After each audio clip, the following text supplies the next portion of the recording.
نحمده ونصلي على رسوله الكريم اما بعد فاعوذ بالله من الشيطان الرجيم بسم الله الرحمن الرحيم رب اشرح لي صدري ويسر لي امري واحلل عقدة من لساني يفقهوا قولي۔ سورۃ الملک مکی صورت ہے، یعنی مکہ میں نازل ہوئی، 30 آیات ہیں اس کی، اور ترتیب کے لحاظ سے اس کا نمبر 67 ہے۔ سورۃ طور کے بعد یہ نازل ہوئی ہے، اس کی 30 آیات ہیں۔ سورۃ ملک کے الملک کے علاوہ بھی نام ہے، سورۃ تبارک بھی اس کو کہا جاتا ہے، تبارک الذی بیدہ الملک بھی، المانع مانع کیونکہ یہ روکنے والی ہے، منع کرنے والی ہے عذاب قبر سے، منجیہ بھی کہا گیا نجات دینے والی، الواقیہ بھی بچانے والی، المجادلہ جھگڑا کرنے والی، یہ اپنے پڑھنے والے کے حق میں جھگڑا کرے گی اس کو بچانے کے لیے۔ سورۃ الملک سفارش کرنے والی سورت ہے۔ نبی صلی اللہ علیہ وسلم نے فرمایا، بے شک قرآن میں 30 آیات پر مشتمل ایک ایسی صورت ہے جس نے ایک آدمی کے حق میں سفارش کی حتیٰ کہ اس کو بخش دیا گیا، یعنی اس کو پڑھنے والا ہوگا۔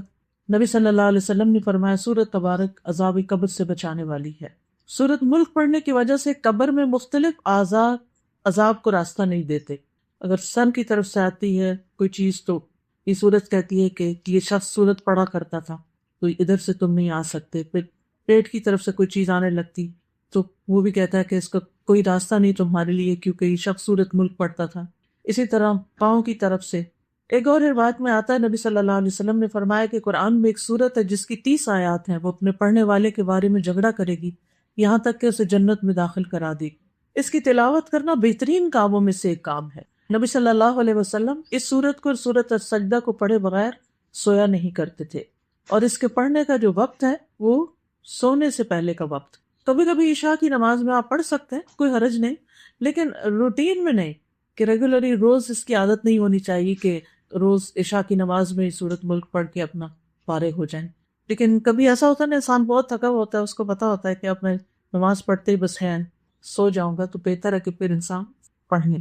تو سورت شروع ہوتی ہے، اعوذ باللہ من الشیطان الرجیم، بسم اللہ الرحمن الرحیم، تبارک الذی بیدہ الملک وہو علی کل شیء قدیر۔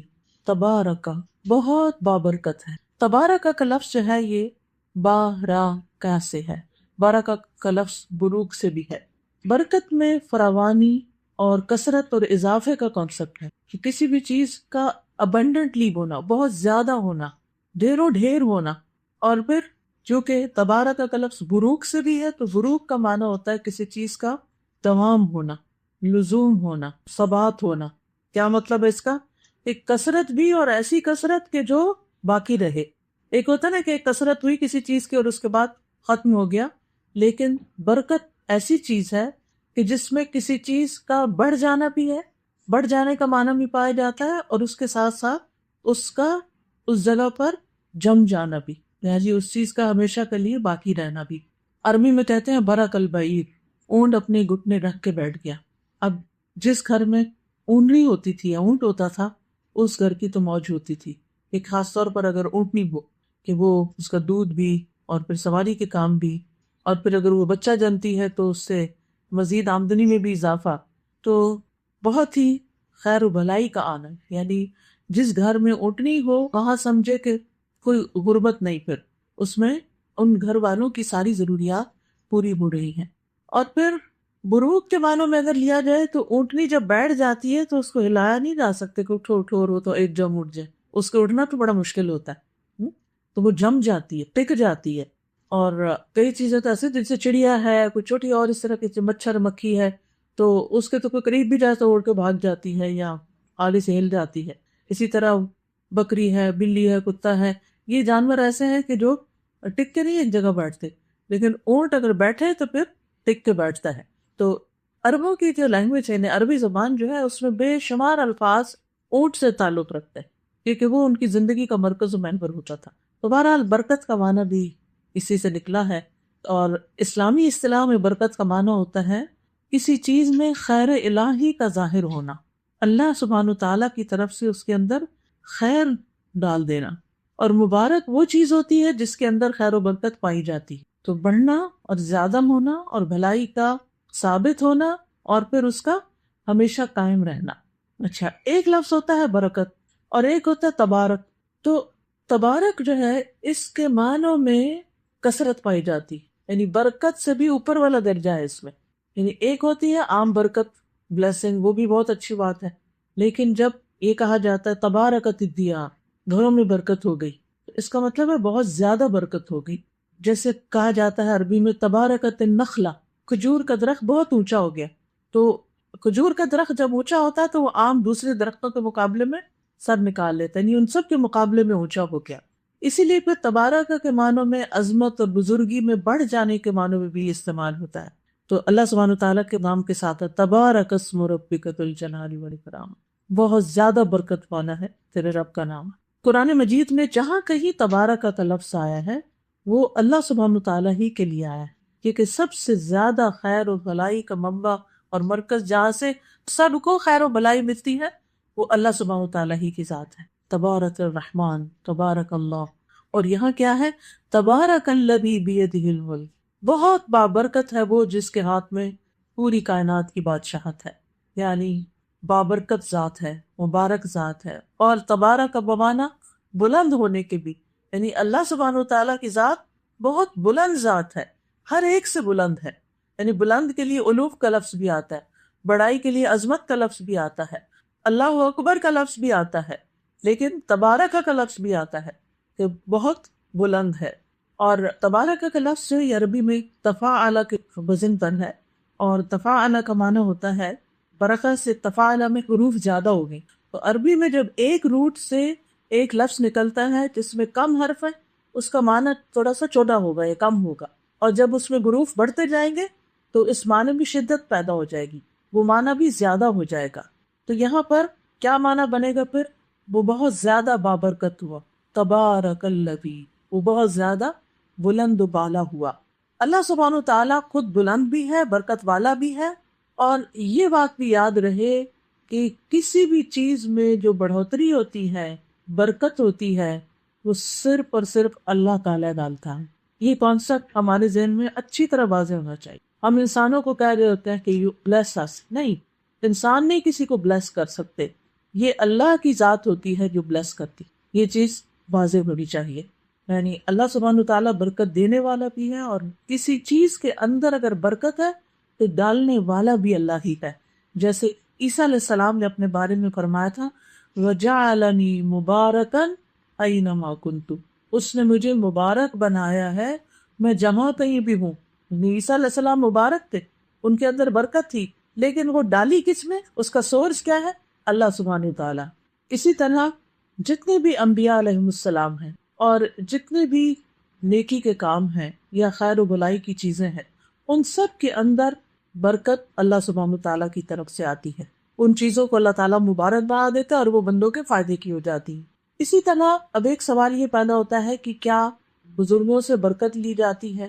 نہیں، صرف انبیاء علیہ السلام سے لی جا سکتی ہے. جیسے نبی صلی اللہ علیہ وسلم کے بالوں اور برتنوں وغیرہ سے صحابہ کرام برکت حاصل کرتے تھے، اور نبی صلی اللہ علیہ وسلم کی ہر چیز میں برکت ڈالنے والا دراصل اللہ سبحانہ تعالیٰ تھا. لیکن عام بندے جو ہیں، یعنی عام نیک بندے جو ہیں، ہم یہ نہیں کہہ سکتے کہ ان سے میں برکت لے لوں یا اس سے برکت لے لوں. وہ برکت اللہ سبحانہ تعالیٰ ہی پہنچاتا رہتا. اور بخاری میں صحیح حدیث میں آتا ہے کہ البرکۃ من اللہ، کہ برکت اللہ کی طرف سے ہوتی ہے. جیسے آل ابو بکر کے بارے میں فرمایا گیا کہ لقد بارک اللہ للناس فیکم، کہ اے آل ابو بکر تمہیں اللہ تعالیٰ نے لوگوں کے لیے باعث برکت بنا دیا. اچھا، اس سے کیا پتہ چلتا ہے؟ کہ بعض لوگ بابرکت ہوتے ہیں، ان کے اندر برکت ہوتی ہے، وہ ڈالی اللہ میں ہوتی ہے، لیکن وہ کون ہوتے ہیں؟ جن سے دوسروں کو خیر اور بھلائی پہنچتی ہے. یہ یاد رکھیے، جن سے دوسروں کو خیر پہنچتی ہے، بھلائی پہنچتی ہے. اسی لیے شادی کے موقع پر، عید کے موقع پر کوئی حج کرے، ہم کیا دعا دیتے ہیں؟ مبارک ہو، یعنی اللہ سبحانہ تعالیٰ اس میں بہت خیر و برکت ڈالے، اور یہ جو بچہ آپ کو نصیب ہوا ہے یا عید کا دن نصیب ہوا ہے، یہ جو بھی اس میں آپ کی خیر و بلائی میں اضافہ ہو جائے. یعنی یہ کانسیپٹ ہوتا ہے. جب کسی کی شادی ہوتی ہے تو ہم کہتے ہیں بارک اللہ لک، بارک اللہ علیکما، بارک اللہ فیکم. اور یہ دعا جو ہے یہ نظر سے بھی بچاتی. یہ جو نظر لگ جاتی ہے، ہمارے ہاں عام طور پر کانسیپٹ ہے کہ جب نظر سے بچنے کے لیے بس ماشاء اللہ کہہ دینا کافی ہے. ماشاء اللہ کافی نہیں، وہ تو اللہ تعالیٰ کی تعریف ہو گئی.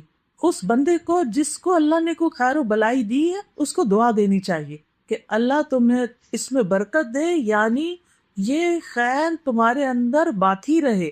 ابھی ہم نے دو معنی پڑھے تھے نا، کیا؟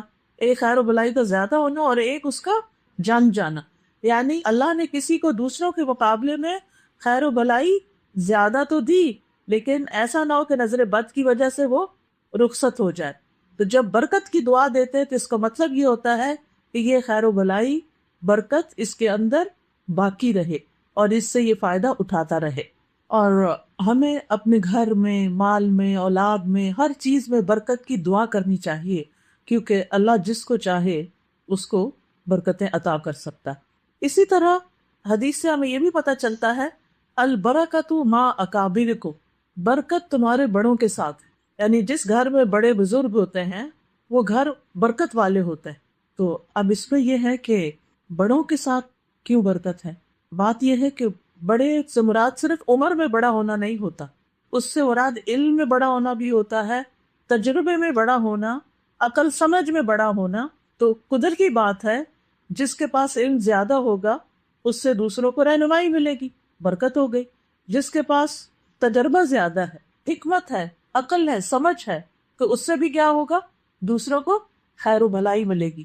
تو اس لیے انسان کو ایسے لوگوں کی کمپنی کا حریص ہونا چاہیے۔ پھر اسی طرح کسی کے بارے میں کیا یہ کہہ سکتے ہیں کہ یہ شخص بڑا مبارک ہے؟ ہاں، اگر اس سے انسان کو کوئی فائدہ پہنچتا ہے تو ہم یہ کہہ سکتے ہیں کہ اس کے آنے سے بڑی برکتیں ہوئی ہیں۔ اس کا یہ مطلب نہیں وہ اس نے کچھ پیدا کر دیا ہے، وہ تو اللہ نے اس کو جو نعمتیں دی ہیں اس نے ان نعمتوں سے دوسروں کو فائدہ پہنچایا ہے، جس کی وجہ سے اس کا آنا بیٹھنا وہ بابرکت ہو گیا۔ تو مخلوق میں جب ہم برکت کی بات کرتے ہیں تو وہ ان کے اندر پائی جانے والی خیر ہوتی ہے۔ برکت کیا ہے؟ خیر ہوتی ہے جو اللہ تعالیٰ کسی کو عطا کر دیتے ہیں، اور پھر اللہ تعالیٰ اس خیر کو باقی رکھتے ہیں۔ پھر اسی طرح کچھ جگہ بھی بڑی بابرکت ہوتی ہے، جیسے قرآن مجید میں دو بابرکت جگہوں کا ذکر آیا ہے، وہ یعنی کہ حرم تو اللہ نے بابرکت بنایا، اور اس کے علاوہ مسجد اقصی، اس کے آس پاس کو، سبحان الذی اسریٰ بعبدہ لیلا من المسجد الحرام الی المسجد الاقصی الذی بارکنا حولہ۔ تو اس زمین میں برکتیں ہیں، اس زمین کا اپنا کوئی کمال نہیں ہے، اللہ تعالیٰ اس کو اپنی طرح منسوب کرتے ہیں۔ بارکنا حولہ، ہم نے اس کے اندر برکتیں ڈالی ہیں، اس کے آس پاس کی جگہ پر۔ تو اللہ سبحانہ وتعالیٰ جہاں چاہے، جس بندے میں چاہے برکت ڈال دے، جس گھر میں چاہے برکت ڈال دے، جس کھانے میں چاہے برکت ڈال دے، جس زمین میں چاہے برکت ڈال دے۔ تو اس میں آپ دیکھیے کہ بعض لوگ تھوڑا بھی کھاتے ہیں تو ان کو بہت اچھی طرح لگ جاتا ہے، اللہ ان کے تھوڑے میں برکت ڈال دیتا ہے اور وہی ان کی پوری غذائیت کے لیے کافی ہو جاتا ہے۔ اور بعض لوگ بہت بھی کھاتے ہیں، جب یہ کہتے ہیں نا مال حرام میں برکت نہیں ہوتی، تو اس کا یہ مطلب ہوتا ہے کہ اس سے کوئی خیر نہیں ملتی انسان کو، وہ بہت بھی ہوتے ہوئے اس میں کوئی خوشی نہیں ہوتی، کوئی سکون چین نہیں ہوتا۔ نام میں تو نہیں ہوتی، نام برکت بھی رکھ سکتے ہیں ویسی، کیونکہ اچھے لفظوں سے نام رکھنے میں تو کوئی حرج نہیں۔ عبداللہ بن مبارک بھی نام کا، مبارک یعنی اس کا مطلب کیا ہوتا ہے کہ اللہ ان کے اندر برکت ڈال دے، ان کے اندر خیر و بھلائی ہو۔ تو فرمایا تبارک الذی بیدہ الملک، بہت بابرکت ہے وہ جس کے ہاتھ میں ساری بادشاہت، یعنی حقیقی مالک، حقیقی بادشاہ صرف اور صرف اللہ سبحانہ و تعالیٰ ہی ہے۔ ملک یملک ملکن، و ملکن کا معنی ہوتا ہے حکومت کرنا، یعنی سارے اختیارات اور سارا کنٹرول صرف اور صرف اللہ کے ہاتھ میں ہے۔ آسمانوں کی بادشاہت بھی اور زمین کی بھی بادشاہت کا اصل مالک اللہ سبحانہ و تعالیٰ ہے۔ اور ہر چیز کا، ہماری جان، ہمارے مال، ہماری اولاد، ہمارے پاس تو یہ ساری چیزیں کیا ہے؟ امانتیں ہیں۔ اصل مالک کون ہے؟ اللہ ہے۔ جو شخص یہ مان جاتا ہے نا کہ اصل تو اللہ کا ہے سب کچھ، پھر کوئی چیز آتی ہے یا جو جاتی ہے یا اللہ تعالیٰ دینے کے بعد لے بھی لیتا ہے، تو پھر انسان اس پر ناراض نہیں ہوتا، پریشان نہیں ہوتا، کیونکہ وہ کیا سمجھتا ہے کہ میں تو اس کا مالک ہی نہیں تھا، اس کا تو جو مالک ہے اس نے لے لی، تو اس میں ناراضگی کی بات ہی نہیں ہے۔ ہاں، ہم اس کی جدائی پر غمگین ہوتے ہیں، دکھی ہوتے ہیں، لیکن اصل بات یہ ہے کہ اس کا حقیقی مالک اللہ سبحانہ تعالیٰ ہی ہوتا ہے۔ تو مومن کا یہ ایک یقین ہے، اس زمین و آسمان کی ساری چیزیں اللہ ہی کی ہیں، سارے خزانے